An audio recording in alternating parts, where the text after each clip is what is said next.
I remember when it happened, I was scratching my head then, and I'm scratching my head 3 years later. The Eagles selected with the 30th overall pick that year, Nolan Smith, the linebacker from Georgia.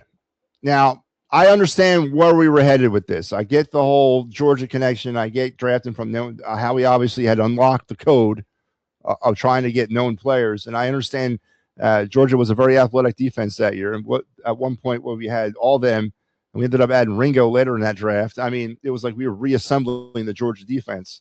And then you had Jordan Davis the year before that. So it was getting kind of ridiculous with the Georgia players. But Nolan Smith to me was a reach at 30. And I know the homers justified it by saying, well, it's a back-end first-round pick.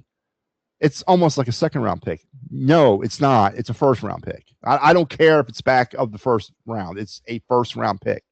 You had a lot of players you could have selected there. Joey Porter Jr., who eventually went to the Pittsburgh Steelers as a cornerback, was there at 30, right? And you didn't go his way. Imagine we drafted him. We're not talking defensive backfield problems, at least at cornerback right now.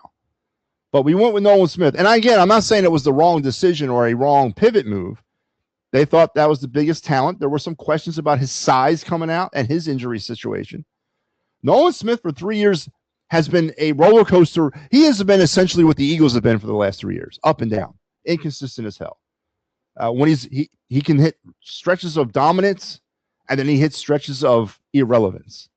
He gets lost out there at times. He gets sucked up at times, and at times he comes out like gangbusters.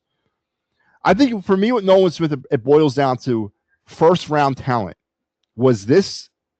Has he produced as a first-round talent? And not 30th overall, a first-round talent. And I think he hasn't. I don't think he has produced as a first-round talent in his first 3 years in the NFL. So I'm giving Nolan Smith and Howie Roseman a B on this one.